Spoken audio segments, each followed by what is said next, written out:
Today we'll see how to factorize a quadratic expression using the middle term split, or you can know, like, suppose if we have a simple quadratic expression, okay, and we want to factorize it. So we can, or we have to find two numbers which add up to the -5, okay, and which is like which multiplies to give us a product of 1 times 6, okay. So the basic rule behind this is, first of all, is like if we have a quadratic expression in the standard form, this is the standard form of a quadratic polynomial, okay, or quadratic expression. So if we have to factorize it, so we have to find two numbers. Suppose if we find two numbers which add up to b, okay, so let's say these two numbers are p and q. So we have to find two numbers p and q which add to give b, and then and also one more condition should be satisfied with p and q, is that this p times q, that is the product of p and q, should be same as the product of a and c, okay. So this should equals to a and c. So we'll have to use the same rule over here, okay. So if we compare like this expression with this one, so and find the value of a, b, c, so we can write this thing as like x square is same as 1 times x square, and then we can say plus, and then this is -5 times x, and then this is 6, okay, plus 6. So we get from here that this a is equals to 1 and b is equals to -5 and c is equals to 6, okay.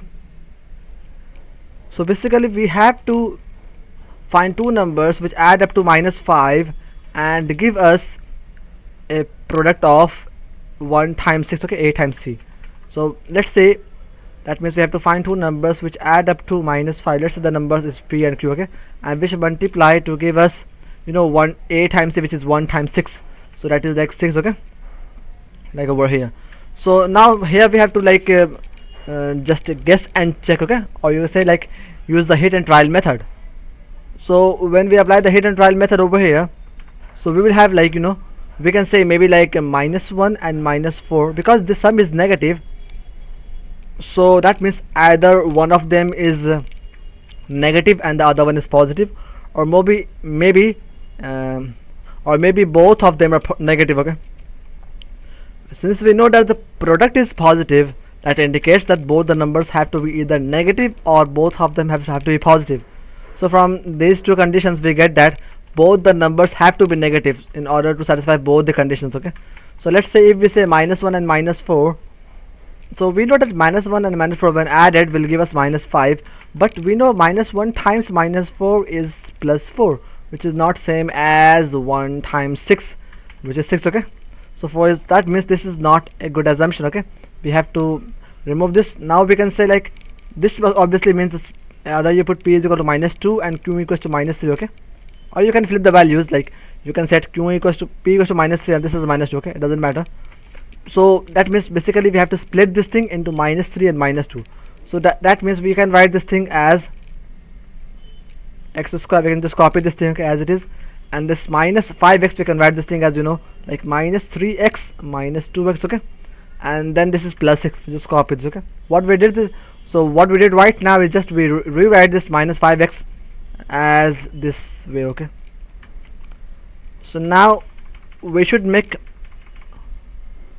now what we should do is like we have to make the pair, okay, the pair of the terms like this, and factor out the common from these, okay. So from the x square and 3x we can factor out the x, because x square is x times x and 3x is 3 times x, so x is common in both of these. So what is left is like this is x and this is like -3 over here, okay. So x times x -3 is left over, and then from these two we can factor out, you see, -2, because -2 times x is -2x and -2 times 3 is -6. Sorry, -2 times -3 is +6. So when we factor out the -2, so this is x left over for over there, and in order to have -6 we have to multiply the -2 by -3. So now we have like x -3 here, okay. So we can use the distributive property, like you say, since this is common factor. Suppose if it was k there, okay, instead of this thing, so x times k minus 2 times k, you see. So you would have taken, like, just for like understanding, like suppose if it was k there, okay, instead of this x -3, so this would have been, you see, we just replace the x -3 by k. So this is like this would have been x times k minus 2 times k. So you can factor out the k from these two, okay? So x minus 2 will be left, okay? And you can replace back the value of k, which is x minus 3. So that is x minus 3 times x minus 2. So that means, or you can directly go from here only to this point, that this is x minus 3 common in both of these, and this is an indication that what we have done over here, this thing is correct, okay? So we factor out the x minus 3 to common, okay? And then what is left over here, this is x and this is minus 2 over here, so x minus 2 is left over, okay? So this is how we factor it. So this is a very basic example of how to use this method to factorize a quadratic expression, okay? And we'll see some more videos and we'll see some more examples in the upcoming videos, okay? Thank you for watching it.